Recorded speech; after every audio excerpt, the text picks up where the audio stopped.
కొల్చారం మండల పరిధిలోని అప్పాజిపల్లి గ్రామంలో మెదక్ హైదరాబాద్ జాతీయ రహదారి పునర్నిర్మాణంలో భూములు కోల్పోయిన రైతులు తమకు న్యాయం చేయాలని రోడ్డుపై బైఠాయించి రాస్తారోకో నిర్వహించారు. ఈ సందర్భంగా వారు మాట్లాడుతూ గ్రామంలోని ప్రాథమికోన్నత పాఠశాల వద్ద మూల మలుపును సరిచేస్తూ జాతీయ రహదారి నిర్మించడానికి తాము భూములు ఇచ్చామన్నారు. దీనికి బదులుగా అప్పటి ఎమ్మెల్యే చిలుముల మదన్ రెడ్డి వంపు తిరిగిన పాత రోడ్డును తమను సాగు చేసుకోమని చెప్పారన్నారు. కానీ ఇప్పుడు రెవెన్యూ సిబ్బంది ఆ పాత రోడ్డుపై ప్రభుత్వ బోర్డు పాతున్నారని మండిపడ్డారు. తమ కోల్పోయిన స్థలాన్ని తమకు తిరిగి ఇప్పించి న్యాయం చేకూర్చాలని డిమాండ్ చేశారు. కాగా ఘటనా స్థలానికి స్థానిక ఎస్ఐ మొయినుద్దీన్ చేరుకుని తహసీల్దార్ కార్యాలయానికి వెళ్లి సమస్య పరిష్కరించుకోవాలని తెలిపారు.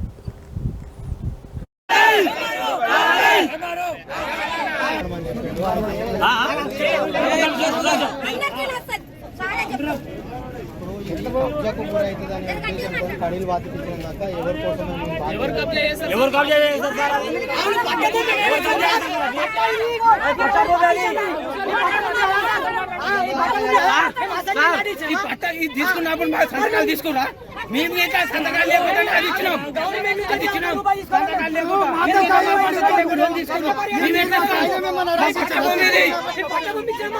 భూమిది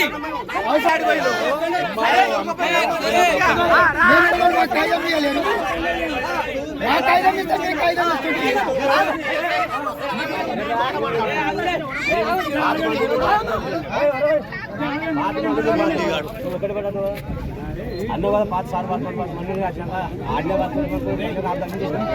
చేస్తే నువ్వు ఫోన్ చూపించాను.